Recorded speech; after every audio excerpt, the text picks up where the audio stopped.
여러분 안녕하십니까? 박문택입니다. 우리는 어떤 일을 계획하고 시작할 때 희망을 가집니다. 학생들은 열심히 공부해서 자기가 원하는 대학에 가고 싶어 하고 또 남들이 부러워하는 직장을 구해서 일을 하고 좋은 사람을 만나서 가정을 이룹니다. 그리고 사랑스러운 아이들을 낳지요. 하나, 둘, 셋, 넷, 다섯까지 낳고 온 가족이 행복해하는 그런 삶을 우리는 꿈을 꿉니다. 우리 예상대로 우리 인생이 그렇게만 흘러가지는 않습니다.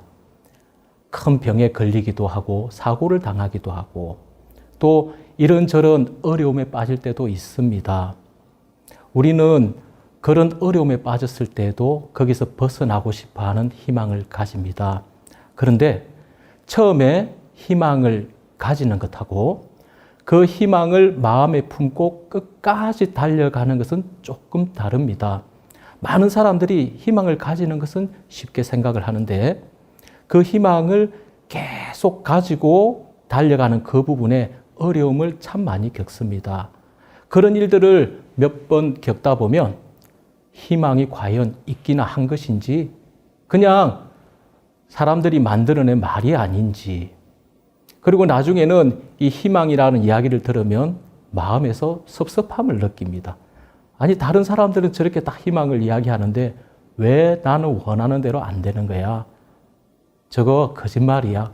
그러면서 희망이라는 낱말이 나오면 거부감을 그 속에서 일으킵니다. 하지만 지금까지 신체적 장애나 정신적 장애나 또 여러 가지 어려운 일 앞에서 벗어날 수 있는 유일한 길은 또 그 길을 걸어왔던 사람들의 이야기를 들어보면 오로지 희망만 이야기합니다. 그리고 이 희망만이 쓰러진 우리를 일으켜 줄 수 있습니다. 제가 작년 이 시간에 Everything and Nothing이라는 제목으로 여러분들께 강연을 드렸습니다. 작년 한 해 동안 여러분들이 많이 사랑해 주셔서 너무 이렇게 감사했는데요. 작년에 제가 말씀을 드릴 때 제가 고등학교를 졸업해 보니까 아무것도 할 수 있는 게 없더라. 그런데 제 마음에 그래도 뭐라도 해보자. 아무것도 할 수 없는 사람같이 보이지만 그냥 해보자. 그 마음이 들어왔다는 부분까지 말씀을 드렸습니다. 실제 제가 고등학교를 졸업했을 때 제게 따라 붙어 다니는 꼬리표가 있었습니다. 내신 9등급. 예, 아무 데도 갈 수 없는 등급입니다. 무기정학. 학교 가서 공부는 못하고 반성문만 썼습니다. 그리고 가출. 예. 이 세 가지 제목의 꼬리표가 저를 따라다녔습니다. 고등학교를 졸업하고 친구들은 자기가 원하는 대학에 가고 직장에 가서 정말 그 젊음을 불사르면서 잘 지내는데 저는 그게 안 되는 거지요. 그래서 저는 이 어두운 시기를 18살부터 23살까지 한창 때인 이 5년의 시간을 보냈습니다. 그런데 5년의 시간 끝 무렵에 제 마음에 조금 전에 말씀드렸던 그 마음이 들어온 겁니다. 이때까지 다 실패했는데 또 실패하면 어때? 한번 해보지 뭐. 그전에는 그런 생각을 못 했습니다. 계속 실패를 했고 또 하면 또 실패할 것 같아서 더 이상 실패하기가 싫었습니다. 그래서 차라리 아무것도 안 하는 게 낫다고 생각했지만 아무것도 안 하는 것도 상당히 어려웠던 것 같습니다. 그래서 뭐라도 해보자 이 생각이 5년이 끝날 즈음에 제 마음속에 들어왔습니다.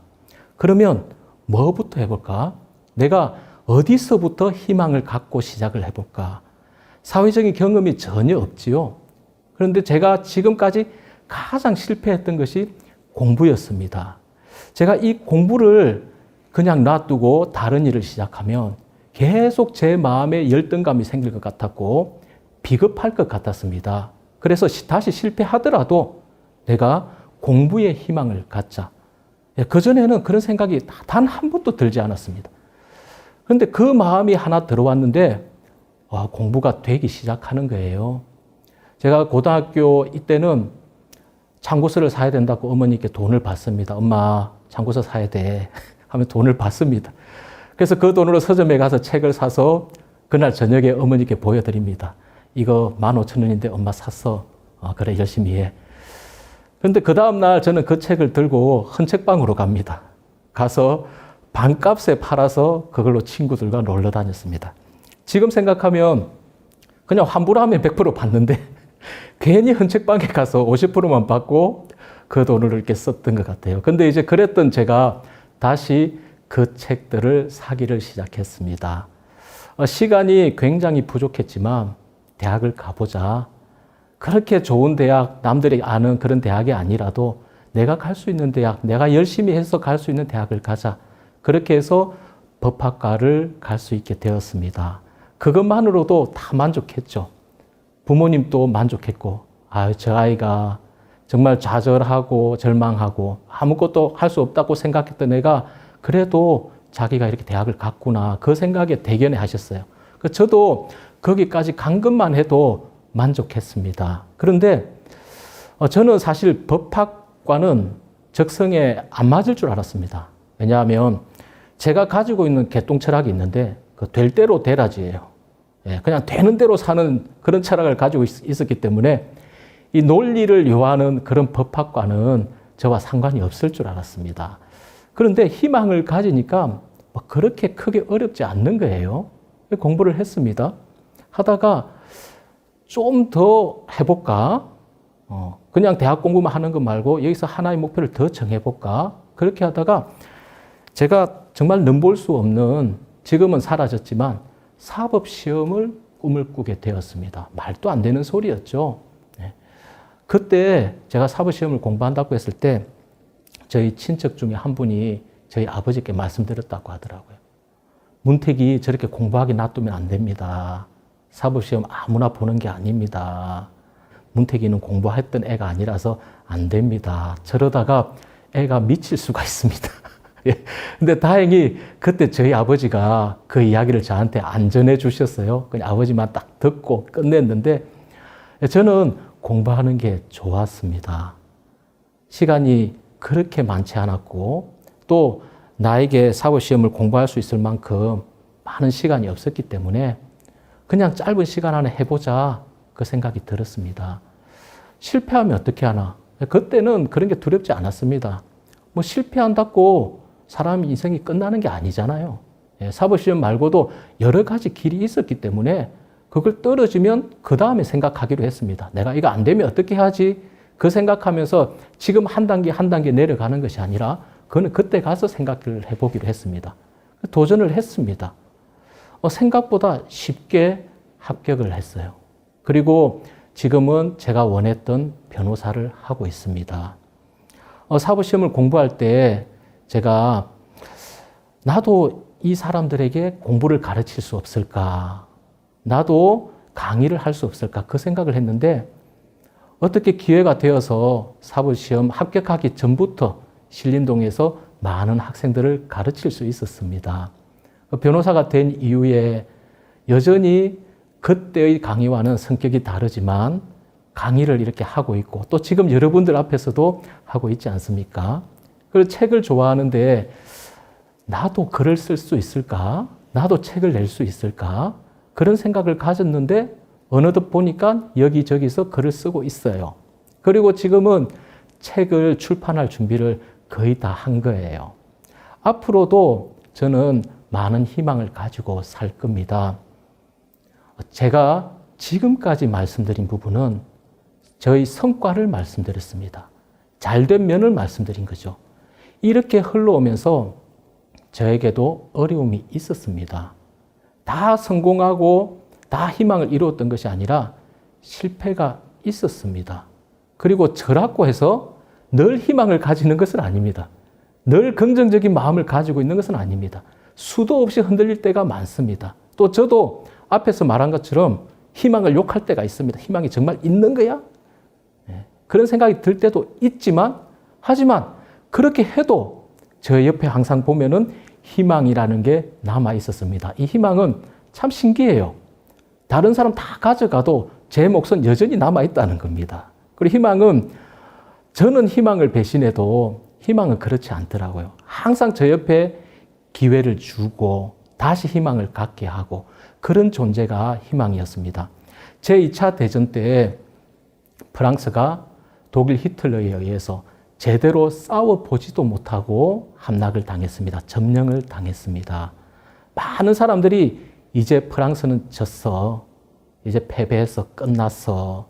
실제 프랑스 정부가 히틀러와 협상을 하면서 프랑스 북부는 직접적인 히틀러의 통치에 들어갔고 남부 지역도 괴뢰 정부에 의해서 운영이 되었습니다. 그때 샤를 드골이라는 사람이 있었습니다. 나중에 프랑스 대통령이 되는 분인데 이분이 우리가 전투에서 진 것이지 전쟁에서 진 것은 아니야 라는 이야기를 남겼습니다. 희망이 있다는 것이지요. 제2차 대전 이야기를 조금만 더 하겠습니다. 오스트리아 빈에 유대인인 빅터 프랭클이라는 분이 살고 있었습니다. 그분은 의사이자 심리학자였습니다. 그도 여지없이 나치에 의해서 끌려갑니다. 몇몇 수용소를 전전을 하다가 아우슈비츠 수용소에 가둬지게 됩니다. 거기서 그냥 의사로서 생활을 하는 것이 아니라 다른 사람들과 똑같이 힘들게 일을 해야 되고 똑같이 마른 빵으로 하루를 견뎌야 되고 또 여차하면 가스실로 잡혀가서 죽을 수밖에 없는 그런 똑같은 위치에서 지내게 되었습니다. 근데 그분은 그 안에서 어차피 밖의 상황은 이 빅터 프랭클이 알 수도 없고 조정을 할 수도 없고 영향력을 발휘할 수도 없습니다. 그래서 이분은 그 안에서 수용소 안에서 사람들의 내면을 관찰했습니다. 어떻게 해서 어떤 사람들은 이 어려움을 견딜까? 그리고 저 사람은 잘 견딜 줄 알았는데 왜 저렇게 갑자기 절망하고 쓰러져서 죽게 될까? 왜냐하면 거기서는 절망하면 마음의 문제에서 끝나는 것이 아닙니다. 절망하면 몸에 문제가 생기게 되고 또 독일 병사들이 시키는 힘든 일을 못 해내게 됩니다. 그러면 거기서 치료를 해주고 약을 주는 것이 아니라 바로 죽여버리는 거죠. 마음에 절망이 들어오면 거기서는 사망의 결과로 이어집니다. 이 빅터 프랭클이 수용소 안에서 몇몇 가지를 분석을 했습니다. 우리가 가지고 있는 이 수용소에 대한 생각과는 약간 다릅니다. 이 수용소에 끌려가는 사람들은 밤이나 새벽에 정말 앉지도 못할 빽빽한 공간의 화물열차를 타고 아우슈비츠 수용소에 도착을 합니다. 문을 열리면 캄캄한 상태에서 독일 병사들의 고함 소리가 들려옵니다. 빨리 나와! 뭘 꾸물거려 빨리 나와! 그러면서 사람들을 줄을 세웁니다. 얼굴을 보고 몸을 보고 너는 이쪽, 너는 저쪽. 그러고 나서 한 줄을 지정을 합니다. 자, 오른쪽 줄 너희들은 나오고 목욕탕으로 간다. 출발! 데려갑니다. 목욕탕의 모양은 되어 있지만 거기는 물이 나오는 것이 아니라 독가스가 나오는 가스실입니다. 그 안에 가서 바로 죽여버리는 겁니다. 왜냐하면 쓸모가 없다라고 판단을 한 거죠. 특히 어린 아이들, 노약자들, 또 여자들 이런 사람들을 먼저 죽였습니다. 그리고 나머지 한 줄은 생존을 하지요. 하지만 이 사람들도 정말 정신없이 끌려갑니다. 가지고 왔던 소지품은 다 빼앗기고 그렇게 생각하지 않았거든요. 끌려가도 이 사람들 어디 데려가도 우리가 공간만 제한되어 있지 우리가 자유롭게 생활할 수 있을 거야. 가족들과 지낼 수 있을 거야 하면서 많은 물건들을 챙겨왔어요. 이 독일 병사들이 소지품 다 빼앗습니다. 그런 다음에 빨가벗겨서 몸에 털이라는 털은 다 밀어버리고 목욕탕으로 보냅니다. 2분 안에 목욕을 끝내야 된다고 합니다. 그렇지 않으면 그 안에서 채찍과 몽둥이질을 맞아야 됐다고 했습니다. 정신없이 목욕을 하고 나와서 수용소에서 준 옷을 입고 막사로 끌려가는 거죠. 거기서 편안하게 잠을 자는 것이 아니라 이제 내일부터 끌고 갈 규율을 이야기합니다. 몇 시에 일어나고 누구는 어딜 가고 누구는 어딜 따라가고 그리고 이것을 어겼을 때 어떤 처벌이 주어지는지 설명을 합니다. 그리고 딱딱한 그 침대에서 잠을 자고 그 다음날 새벽 되면은 또 독일 병사의 고함 소리와 욕설이 들립니다. 한 번도 생각을 해보지 않은 그런 상황인 거죠. 이 모든 일이 만 하루 안에 이루어지는 일입니다. 이 수많은 공포들을 하루 안에 겪다 보니까 그 다음부터는 이 공포가 일상이 됩니다. 더 이상 특별하지 않습니다. 우리가 드라마나 영화나 책을 보면 또 가스실을 보지 않습니까? 독가스실을. 그러면 수용소 안에 있는 사람들이 저 가스실을 볼 때마다 부들부들 떨었겠구나. 너무 힘들었겠구나. 근데 그렇지 않았다고 합니다. 오히려 거기 가서 공포스럽고 정말 인격적으로 무시를 당하고 너무 힘든 상황이라서 죽고 싶지만 가스실을 보면 죽고 싶다는 마음이 사라졌다고 합니다. 자살을 보류하게 만들었다고 합니다. 내가 죽고 싶으면 언제라도 저게 끌려가서 죽을 수 있기 때문에 애써서 내가 내 목숨을 끊을 필요가 없는 거지요. 그래서 가스실을 볼 때마다 오히려 죽으면 안 되겠다. 살아야 되겠다. 그 생각을 가졌다고 합니다. 매를 맞으면 정말 몸이 아프겠다. 육체적으로 힘들겠다. 하지만 그분들도 다 그 전까지 정상적인 가정, 직장에서 생활을 했던 분들이지 않습니까? 그곳에서 매를 맞으면 육체적인 고통보다도 정신적인, 인격적인 모멸감을 크게 느껴서 고통스러웠다고 합니다. 또 빅터 프랭클이 봤을 때 몸이 건강한 사람보다 건강해 보이지 않는 사람들이 더 잘 버텼다고 합니다. 한 가지 더 굉장히 특별한 일을 목격을 했습니다. 수용소에서 많은 사람들이 죽지요. 그런데 가장 급격하게 사망률이 증가한 기간이 1944년 12월 25일부터 1945년 1월 1일까지, 즉 44년 크리스마스 때부터 새해가 되는 그 일주일 기간 안에 사망률이 확 증가를 했다고 합니다. 수용소에 이 수감자들을 돌봐주는, 치료해주는, 물론 살고 죽는 그 문제는 독일 병사들이, 독일 장교들이 결정을 하지만 그 과정에서 어쨌든 환자를 돌보는 의사가 있었습니다. 이 의사에게 빅터 프랭클이 가서 물어봤습니다. 아니, 왜 이때 사람이 이렇게 많이 죽었습니까? 혹시 노동 조건이 더 가혹해졌습니까? 일하기가 더 힘들어졌습니까? 너무 많은 일을 시켰습니까?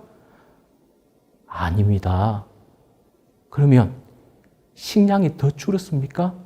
식량 공급이 악화됐습니까? 그것도 아닙니다. 날씨가 많이 추워져서 죽었습니까? 아닙니다. 이상하죠. 그러면 많은 환자들이 있다 보니까 한 번씩 크게 전염병이 도는데 새로운 전염병이 돌아서 그렇습니까? 역시 의사는 아니라고 대답합니다. 그러면 무엇 때문에 이 사람들이 이 기간 동안 이렇게 많이 죽었습니까? 그 의사가 대답을 합니다. 대부분의 수감자들이 이번 크리스마스 때는 나갈 수 있을 거야 라는 막연한 희망을 갖고 있었기 때문입니다. 선뜻 이야기가 힘들지요.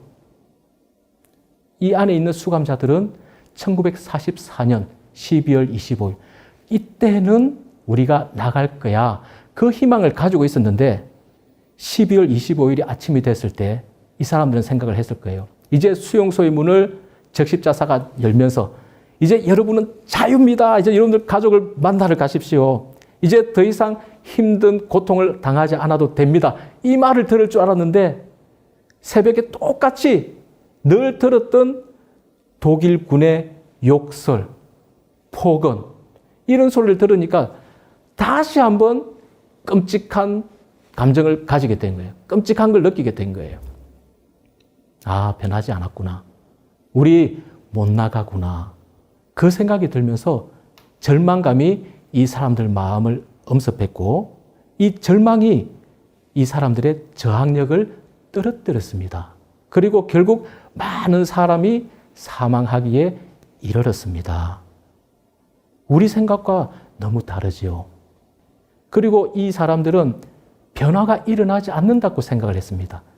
성탄절이 되었는데 크리스마스 때는 분명히 나간다고 알고 있었는데 왜 변화가 없지? 밖에서 변화가 있었습니다. 이 사람들이 그것을 알기까지 조금 더 시간이 걸렸을 뿐이지 변화가 있었습니다. 그때 어떤 변화가 있었는지 한번 말씀을 드려보면 자, 12월 25일에서 조금만 앞당겨 가보겠습니다.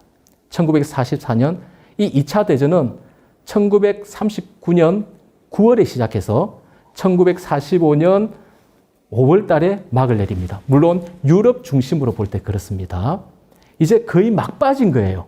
1944년 12월 25일은 이 전쟁 기간 중에 있는 마지막 크리스마스란 말입니다. 그런데 이 12월 25일이 되기 전 열흘 전에 12월 15일에 영국 육군 원수인 몽고메리 장군이 이런 말을 합니다. 그때 연합군 사령관은 미국의 아이젠하워였습니다. 전화를 해서 이번 크리스마스 때는 집에 가고 싶습니다. 그리고 독일군은 더 이상 공세를 펼칠 수 없습니다. 그렇게 선언을 했어요. 육군 원수가 그 정도 말할 지경이니까 이미 연합군 병사라든지 또 여러 나라에 그런 소문이 쫙 퍼진 거죠. 사실 전쟁 초기에는 영국과 프랑스가 독일을 맞아서 많은 고전을 당했습니다. 어려움을 당했습니다. 하지만 미군이 참여하면서 물자와 무기들을 대량 동원을 받아서 이제 이 전쟁의 추세가 달라졌습니다. 그리고 정말 1944년 12월 15일에는 이 몽고메리 장군이 이야기했듯이 이제 연합군이 이겼다라는 분위기가 팽배했습니다. 이 소문이 수용소까지 들어간 거지요. 근거가 없지 않지요. 수용소 사람들도 몽고메리 장군이 그렇게 이야기했으니까 또 실제 많은 전선에서 연합군 병사들이 휴가를 갔습니다. 이제는 버티고 있는 독일군들을 몰아내는 것만 남아있다고 생각을 했지 독일군들이 연합군 있는 곳에 쳐들어온다고는 생각을 하지 않았습니다. 그래서 마음 놓고 많은 병사들이 휴가를 갔고 신참들이 이 전선에 대신 배치되어 있었습니다. 12월 15일 그렇게 몽고메리 장군이 이야기를 했고 그때 히틀러는 어떤 상태였냐면 약물로 겨우 버틸 수 있는 상태였습니다. 낮에는 다리를 질질 끌고 다녔습니다. 하반신 마비가 왔습니다. 그리고 밤에는 정신 착란 상태가 왔었어요. 그 전에 암살 시도도 있고 그러면서 굉장히 정신도 이상해지고 몸도 점점 굳어갔는데 그 의사가 비타민 주사를 놓는다고 늘 주사를 놨다고 합니다. 하지만 알고 보니까 그건 마약이었습니다. 그래서 50대 중반이었던 히틀러가 실제로 보면 20, 30년은 더 늙어 보이는 거예요. 히틀러도 전쟁이 어떻게 흘러가는지 알았습니다. 정말 몽고메리 장군의 이야기처럼 독일은 더 이상 연합군을 공격할 수 없다고 생각을 했었습니다. 하지만 히틀러는 마지막 한 방을 때리고 싶었습니다. 그 한 방으로 이 전쟁 자체를 이길 수는 없겠지만 좋은 조건에서 연합군과 협정을 맺기를 원했습니다. 이 히틀러에게는 아주 달콤한 추억이 있었거든요. 전쟁 초기인 1940년 5월에 이 프랑스로 진격을 하는데 프랑스, 벨기에, 룩셈부르크 그 국경 지역에 아르덴이라는 산악지대가 있습니다. 그곳으로는 전차가 들어올 수 없어요. 대규모 공세를 할 수가 없어요. 그래서 프랑스군은 안심을 했습니다.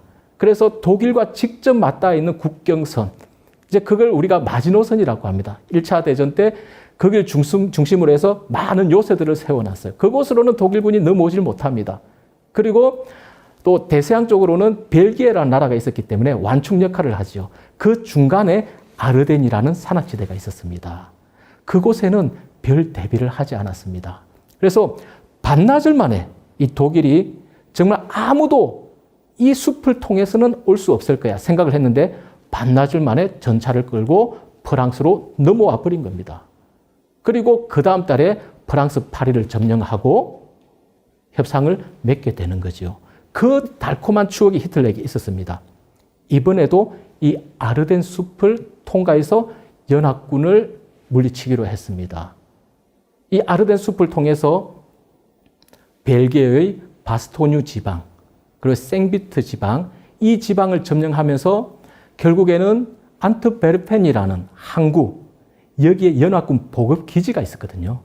여기를 히틀러가 점령을 하면은 이 연합군들이 보급을 받지 못하기 때문에 고립되게 됩니다. 40년 5월에도 그런 식으로 해서 영국군들이 고립이 돼서 그 유명한 됭케르크 철수 작전이 있게 됩니다. 이번에도 성공을 하면은 똑같이 되고 그러면은 영국도 연합군도 항복할 거야. 그리고 적당하게 땅을 나눠서 우리가 여기서 좋은 조건에서 물러날 수 있을 거야. 이런 속셈을 가지고 있었습니다. 그래서 이 몽고메리가 장담을 한 12월 15일 바로 그 다음 날 새벽입니다. 12월 16일 새벽에 이 독일이 아르덴 숲을 지나가서 벨기에 지역에 들어가기 시작합니다. 독일은 두 군데서 싸워야 됐습니다. 이 동부 쪽에서는 소련과 싸워야 됐고 여기가 동부전선이죠. 이제 연합군과 싸우는 곳이 서부전선입니다. 유럽 쪽에. 이 두 군데서 싸워야 됐는데 히틀러가 이번에 마지막으로 연합군을 공격해야 된다고 생각을 해서 이 동부전선에 있는 좋은 병력과 물자와 전차들을 비밀리에 다 이동을 시켰습니다. 여기는 어떻게 보면 텅 비었어요. 하지만 아직 모르는 거죠. 여기에 있는 것들을 다 동원을 해서 아르덴 숲을 공격해 나갑니다. 28개 사단이 독일에서 동원이 되었던 반면에 그것을 맞이하는 미국의 병력은 4개의 사단밖에 없었습니다. 그 날이 12월 16일이었습니다. 날씨까지 히틀러를 도와줬습니다. 안개가 잔뜩 끼어 있었기 때문에 연합군 항공기들이 독일 전차들을 확인할 수가 없었습니다.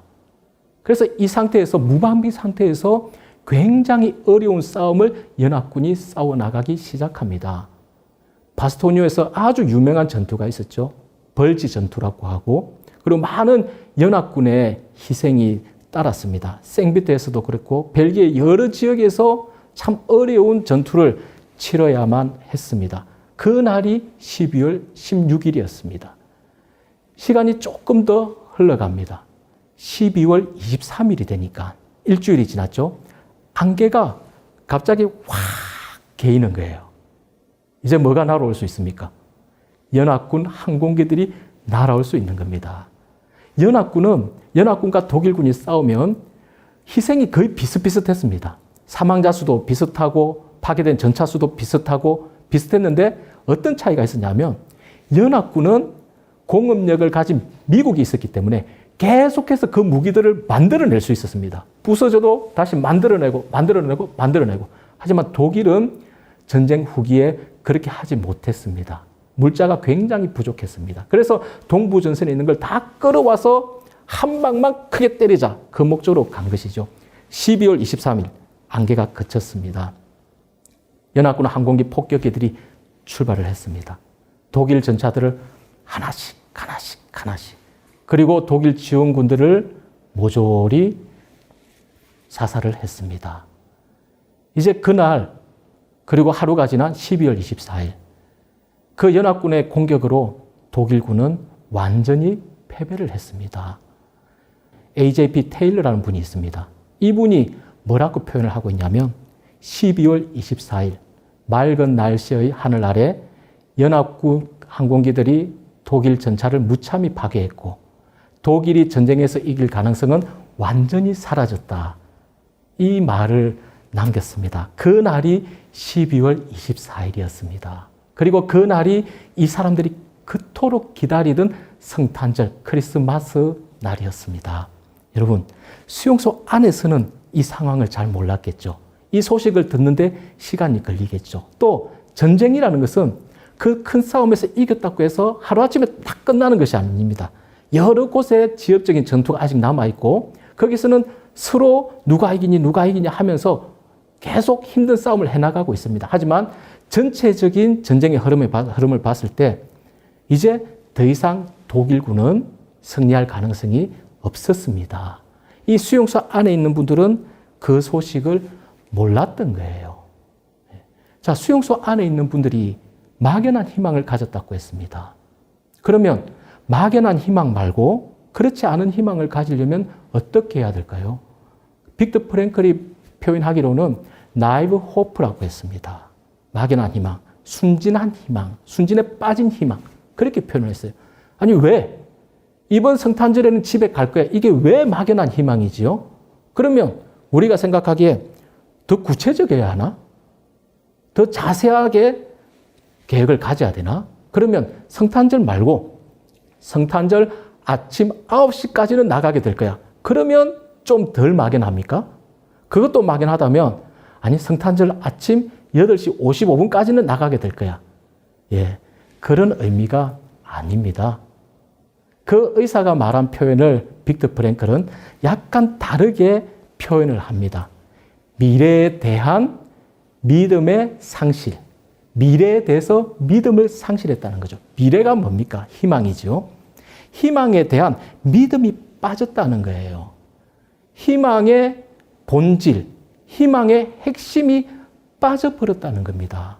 여러분, 희망은 우리가 가졌다고 해서 이게 유지되지 않습니다. 희망을 지탱하는 것이 있습니다. 지금 저를 지탱하는 것이 이 의자입니다.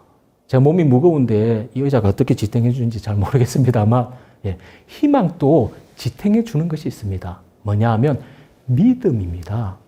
믿음으로 희망을 지탱해 줄 수가 있는 겁니다. 많은 사람들이 이야기를 합니다. 아니, 희망만 가지면 돼? 노력은 안 해도 돼? 이 희망을 오해해서 그렇습니다. 희망을 가진 사람은 그 어떤 사람보다 더 많은 노력을 합니다. 이 희망이 주는 노력은 한계가 없기 때문입니다. 이 희망은 우리가 믿어주면 됩니다. 아니, 희망이 믿어져? 예, 믿어집니다. 희망 아닌 다른 것을 쳐다봐서 그렇지 희망을 쳐다보면 믿어지게 되어 있습니다. 자, 조금 더 흘러가 보겠습니다. 12월 24일에 이제 독일의 대공세가 완전히 끝이 났고 이제 연합군의 승리가 정말 확실해졌습니다. 그래서 이 동부 전선인 소련도 홀가분하게 독일의 동부 점령 지역을 치고 들어갈 수 있었습니다. 원래 1월 20일에 작전을 개시하려고 했는데 연합군과 서로 의논을 해서 그 기간을 8일이나 앞당겼습니다. 왜? 동부 전선에는 독일이 쓸만한 무기를 안 가지고 있거든요. 다 이쪽으로 가지고 와서 파괴를 당했거든요. 그래서 8일이나 앞당겨서 1월 12일 날 이 소련이 독일 동부 점령 지역을 치고 들어가기 시작합니다. 그리고 1월 17일 폴란드 바르샤바를 점령을 합니다. 이 아우슈비츠 수용소는 폴란드의 오시 비행침이라는 지역에 있습니다. 그 지명을 독일식으로 할 때 아우슈비츠가 되는데 이 바르샤바와 300km밖에 떨어져 있지 않습니다. 열흘이 지난 1월 27일 이 아우슈비츠 수용소의 문이 열립니다. 해방이 됩니다. 조금 더 가보죠. 소련군이 2월 11일 헝가리의 부다페스트로 들어갑니다. 독일군은 별로 싸워보지도 못하고 물러갑니다. 4월 13일 오스트리아 빈으로 갑니다. 역시 독일군이 패배했습니다. 일주일이 지난 4월 20일 히틀러의 56번째 생일입니다. 자축하는 행사를 가지는 동시에 그가 세우려고 했던 제3제국을 장례 치르는 날이었습니다. 열흘이 지난 4월 30일 히틀러는 몇 남지 않은 부하들에게 고별 인사를 합니다. 그리고 그의 연인 에바 브라운과 방에 들어가서 자살을 합니다. 그리고 바로 이어서 5월 달에 이 독일군들이 연합군과 소련군에게 항복을 합니다. 전쟁이 끝났습니다. 이 사람들이 그토록 기다렸던 크리스마스, 그때부터 약 한 달이 지난 1월 27일에 아우슈비츠 수용소의 문이 열렸습니다. 한 달만 더 기다렸으면 됐는데 성탄절이 지나도 상관없습니다. 성탄절이 지나서 해방이 올 수 있습니다. 그런데 이분들 마음에는 그 희망을 믿지를 못했던 거예요. 희망을 의심했던 거예요. 성탄절이 아니면 희망은 없다라는 생각을 한 거죠. 그렇지 않습니다. 희망은 그 자체로 동력을 가지고 있습니다. 그 자체로 흘러갑니다. 우리는 필요한 모든 것들을 갖춰서 희망이라는 별을 따라가려고 합니다. 그런데 희망은 그렇게 우리를 이끌지 않습니다. 따라오게 만듭니다. 나를 보고 따라와. 나를 믿어줘. 여러분들 희망인데 저의 희망을 믿어달라고 하는 것이 아니라 여러분들의 희망인데 여러분들이 안 믿으면 누가 믿습니까? 믿어달라고 하는 거예요. 쳐다보면 믿어지게 돼 있습니다.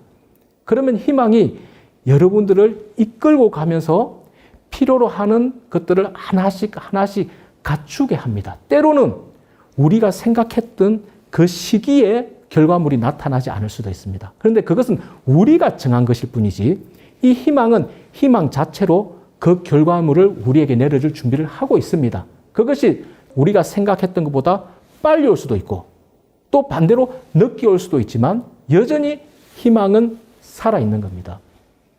빅터 프랭클이 자신의 저서 죽음의 수용소에서 이야기를 합니다. 희망이 없어지면 그 희망만 끝나는 것이 아니에요. 삶의 의미까지 잃게 된다는 것입니다. 여러분, 우리 삶이 그렇게 되어서는 안 됩니다. 우리에게는 희망이 있습니다. 그러면 그 희망을 가졌으면 이제 그때부터는 다른 사람 이야기 듣지 마십시오. 다른 세상의 이야기 듣지 마십시오. 여러분들의 꿈을 이루어줄 그 희망인데 그 희망을 보고 따라가십시오. 그 희망을 믿고 가십시오. 그러다 보면 여러분들이 당한 여러 가지 어려움에서, 병에서, 고통에서, 또 가족들의 어려움에서 그 희망이 여러분들을 벗어나게 해줄 겁니다. 지금 제 옆에도 그렇고 여러분들 옆에 희망이 있지 않습니까? 여러분들이 외면해서 그렇지, 여러분들이 고개를 돌려서 그렇지 희망은 여전히 있습니다. 버렸다 하더라도 그 희망은 여러분들을 기다리고 있습니다. 그 희망을 가지고 다시 시작하시기 바랍니다. 감사합니다.